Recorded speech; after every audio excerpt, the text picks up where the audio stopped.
वैज्ञानिक दृष्टिकोण से बृहस्पति ग्रह को सौरमंडल का सबसे बड़ा ग्रह माना गया है। वहीं वैदिक ज्योतिष के अनुसार बृहस्पति ग्रह को ज्ञान और कृपा का ग्रह भी माना गया है। बृहस्पति ग्रह का एक नाम गुरु भी है, जिसका हिंदी में अर्थ होता है शिक्षक। इसका मतलब यह हमें ज्ञान देने वाले ग्रह है। इसी नाम की वजह से देवगुरु बृहस्पति को ज्ञान और शिक्षा का कारक ग्रह भी माना गया है। किसी महिला की कुंडली में यह ग्रह पति का प्रतिनिधित्व करता है। इसके अलावा यह किसी भी जातक की कुंडली में धर्म के प्रति आस्था और धर्म के प्रति झुकाव का भी कारक ग्रह माना जाता है। देवगुरु बृहस्पति को हम सुख समृद्धि के कारक ग्रह के रूप में भी जानते हैं। बृहस्पति लगभग 1 वर्ष तक किसी राशि में स्थिर रहते हैं। बृहस्पति ग्रह अपनी संरचना, लंबी गोचर अवधि और जातक के जीवन में उसके प्रभाव की वजह से वैदिक ज्योतिष में देवगुरु बृहस्पति को एक महत्वपूर्ण ग्रह माना गया है। देवगुरु बृहस्पति का गोचर किसी भी जातक के जीवन में बदलाव लेकर जरूर आता है, जबकि शनि और देवगुरु बृहस्पति का गोचर व्यक्ति के जीवन में विवाह और संतान की परिस्थितियों का निर्माण करते हैं। साथ ही साथ देवगुरु बृहस्पति के प्रभाव जातक के जीवन में सुख और समृद्धि लेकर आता है। जब किसी जातक की कुंडली में देवगुरु बृहस्पति मजबूत अवस्था में होते हैं तो यह जातक की नैतिकता, संतुष्टि, आशावाद और बुद्धि व्यक्ति को प्रदान करते हैं। यदि किसी जातक की कुंडली में देवगुरु बृहस्पति कमजोर अवस्था में होते हैं तो ऐसे जातकों के अपने शिक्षकों के साथ संबंध अच्छे नहीं रहते और उनके अंदर अहंकार और अपरिपक्वता पैदा होती है। साथ ही साथ यह आपके सुखी जीवन को भी प्रभावित करते हैं। वक्री बृहस्पति हमेशा अनिश्चित परिणामों की प्राप्ति करवाते हैं, हालांकि इस दौरान इन प्रभावों में वृद्धि हो जाती है। देवगुरु बृहस्पति के प्रभाव से कोई भी जातक अपने करियर के दृष्टिकोण से सही या गलत रास्ते चुनने की बजाय अपना रुचि के काम करने को लेकर ज्यादा उत्साहित रहता है। इस समय अवधि में व्यक्ति के अहंकार में वृद्धि होने की संभावना बन जाती है। ऐसी स्थिति में देवगुरु बृहस्पति का वक्री अवस्था से बाहर आना देवगुरु बृहस्पति की सकारात्मकता में वृद्धि लेकर आएगा। हालांकि देवगुरु बृहस्पति नीच की अवस्था में होने से इन प्रभावों में कमी जरूर आएगी। देवगुरु बृहस्पति 18 अक्टूबर 2021 को सुबह 11:39 पर मकर राशि में मार्गी होने जा रहे हैं। तो देवगुरु बृहस्पति के मकर राशि में मार्गी होने से हमारी जो 12 राशियां हैं वह किस प्रकार से प्रभावित होंगी, आज हम बात करेंगे 12 राशियों में से प्रथम की 6 राशियों के बारे में, जिसमें मेष, वृष, मिथुन, कर्क, सिंह, कन्या, इन 6 राशियों के बारे में हम आज की वीडियो में चर्चा करेंगे। बाकी बची हुई 6 राशियां जिनके बारे में हम कल की वीडियो में चर्चा करेंगे। तो वीडियो की शुरुआत करने से पहले अगर कोई दर्शक चैनल पर नए हैं तो चैनल को जरूर सब्सक्राइब कर लीजिए, साथ ही साथ बेल नोटिफिकेशन भी ऑन कर लीजिए, जिससे चैनल पर अपलोड होने वाली हर एक वीडियो का नोटिफिकेशन आपके पास सबसे पहले पहुंचेगा। तो चलिए शुरुआत करते हैं और जानते हैं आज की अपनी प्रथम राशि मेष राशि से। मेष राशि के लिए बृहस्पति 9वें और 12वें भाव के स्वामी होते हैं। इस मार्गी अवस्था में वह आपके कर्म के 10वें भाव पर मार्गी होने जा रहे हैं। पेशेवर दृष्टिकोण से अगर हम देखें तो नौकरी पेशा लोगों के लिए यह जो मार्गी अवस्था है यह औसत रूप से फलदायी परिणाम लेकर आएगी। कार्यस्थल पर आपके विकास की धीमी गति हो सकती है। वहीं जो जातक पदोन्नति की आस लगाए बैठे थे उन्हें अभी कुछ इंतजार करना पड़ सकता है। जो लोग नौकरी की तलाश कर रहे हैं उन्हें इस समय अवधि में अभी और संघर्ष करना पड़ेगा। साथ ही साथ इस समय अवधि में आपके जो खर्चे होंगे वह भी आपकी आमदनी से ज्यादा होंगे, जिसकी वजह से आप पर आर्थिक दबाव बढ़ सकता है। ऐसे में आपको इस समय अवधि में कोई बड़ा निवेश करने से बचना चाहिए, नहीं तो उसके आपको नकारात्मक परिणाम प्राप्त हो सकते हैं। निजी दृष्टिकोण से इस समय अवधि में आप अपने परिवार के साथ ज्यादा समय बिताने में भी असमर्थ महसूस करेंगे, जिसकी वजह से आपका पारिवारिक जीवन उथल पुथल हो सकता है। साथ ही साथ इस समय अवधि में आपका भाग्य भी आपका ज्यादा साथ नहीं दे पाएगा, जिसकी वजह से आपको इस समय अवधि में आवश्यकता से अधिक मेहनत करनी पड़ेगी। फिर चाहे वह व्यक्तिगत जीवन में अच्छे संबंध बनाने को लेकर हो या पेशेवर जीवन में अपने बॉस के साथ अच्छे संबंध बनाने को लेकर हो। इस मार्गी अवस्था को शुभ करने के लिए प्रतिदिन माथे पर हल्दी का तिलक लगाएं।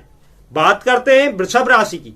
वृषभ राशि के लिए बृहस्पति 8वें और 11वें भाव के स्वामी होते हैं। इस समय अवधि में भाग्य और पिता के 9वें भाव में देवगुरु बृहस्पति मार्गी होने जा रहे हैं।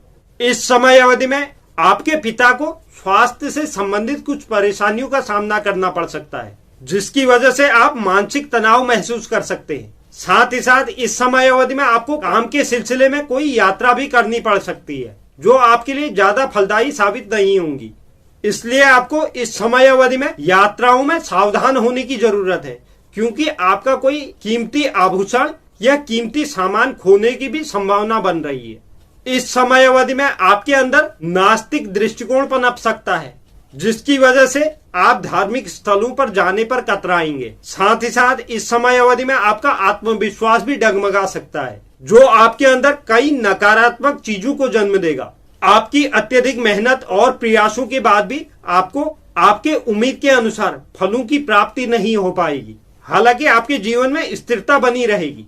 कार्य क्षेत्र में भी आपका अपने वरिष्ठों के साथ वाद विवाद की स्थिति बढ़ सकती है, जिसकी वजह से आपके बॉस के नजरों में आपकी नकारात्मक छवि उजागर होगी। तो आपको इस समय अवधि में अपनी उग्रता पर कंट्रोल रखते हुए अपने वरिष्ठों या अपने क्लाइंट के साथ विनम्रता पूर्वक बात करनी चाहिए।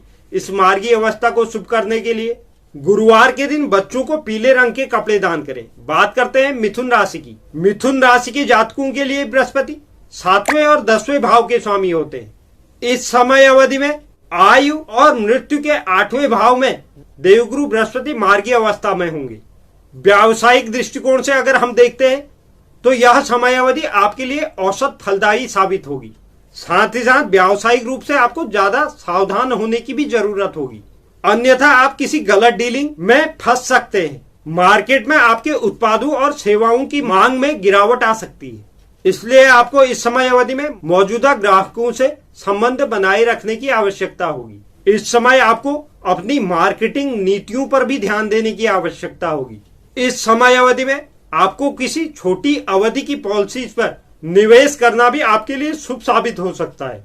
आर्थिक रूप से भी मिथुन राशि के जातक अपनी आमदनी और खर्चों के बीच संतुलन बनाए रखने में भी सक्षम रहेंगे। व्यक्तिगत रूप से देखा जाए तो इस समय अवधि में आप अपने जीवन साथी के प्रति अधिक विनम्र और समर्पित नजर आएंगे। अपने जीवन साथी की हर छोटी छोटी ख्वाहिशें भी इस समय अवधि में आप पूरी करेंगे, लेकिन आप अपने आसपास के लोगों को लेकर जरूर असंतुष्ट महसूस करेंगे। इस मार्गी अवस्था को शुभ करने के लिए विष्णु सहस्त्र नाम का पाठ करें। बात करते हैं कर्क राशि की। कर्क राशि के लिए देवगुरु बृहस्पति 6ठे और 9वें भाव के स्वामी होते हैं। इस मार्गी अवस्था में साझेदारी और जीवन साथी के 7वें भाव में देवगुरु बृहस्पति मार्गी होंगे।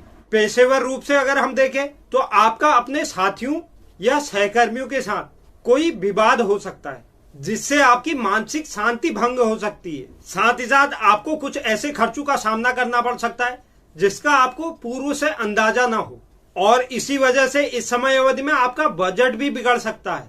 कार्य क्षेत्र में अत्यधिक कार्यभार होने की वजह से आपको लक्ष्यों को प्राप्त करने में भी कठिनाई का सामना करना पड़ेगा। अगर आप स्वयं का कोई व्यापार कर रहे हैं तो आपको इस समय अवधि में उसके विस्तार और विकास के लिए कोई उसमें महत्वपूर्ण बदलाव करने चाहिए, क्योंकि इससे आपको अनुकूल परिणामों की प्राप्ति होगी। वहीं वैवाहिक जातकों के लिए इस समय अवधि में अपने जीवन साथी के साथ बात बात पर झगड़े की स्थिति बन सकती है, और इस समय अवधि में वैवाहिक जीवन में आप लोगों के बीच में समझ में भारी कमी देखी जा सकती है। साथ ही साथ जीवन साथी के स्वास्थ्य से संबंधित कुछ समस्याओं से भी आपको दो चार होना पड़ सकता है।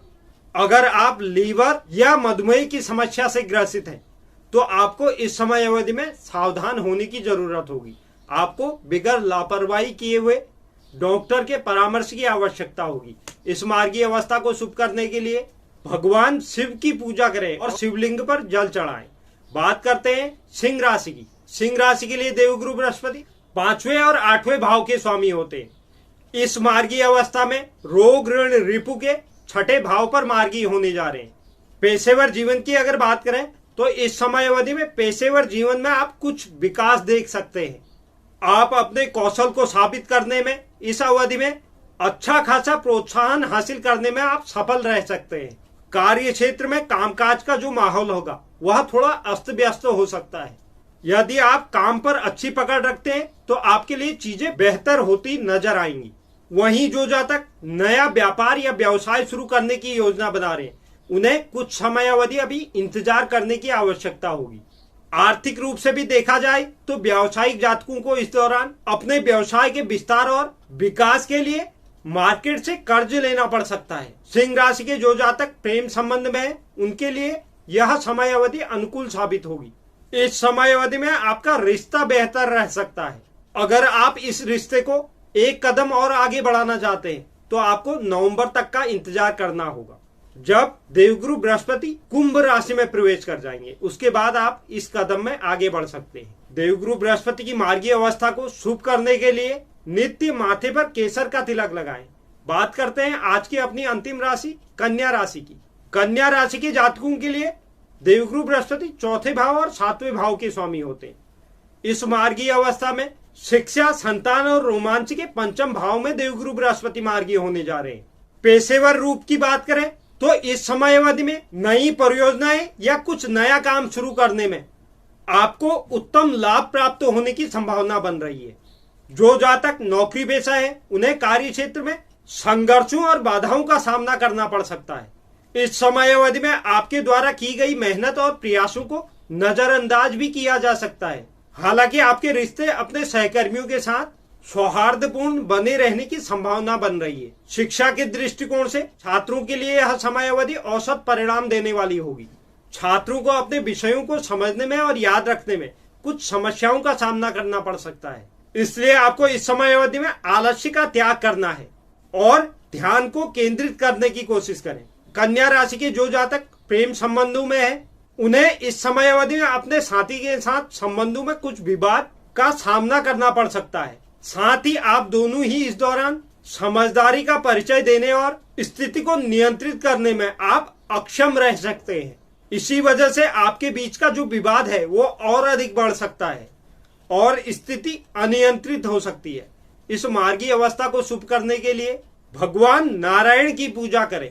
तो यह थी हमारी प्रथम की 6 राशियां, जिसमें देवगुरु बृहस्पति के अपने नीच राशि में मार्गीय होने से प्रभावित होने जा रही हैं। उम्मीद करता हूं आपको यह जानकारी पसंद आई होगी। जो भी दर्शक चैनल पर नए हैं, चैनल को जरूर सब्सक्राइब कीजिए, साथ ही साथ बेल नोटिफिकेशन भी ऑन कर लीजिए, जिससे चैनल पर अपलोड होने वाली हर एक वीडियो का नोटिफिकेशन आपके पास सबसे पहले पहुंचेगा। साथ ही साथ आप वीडियो को लाइक कीजिए और शेयर कीजिए और आप कमेंट बॉक्स में अपनी राय भी जरूर लिखें। धन्यवाद।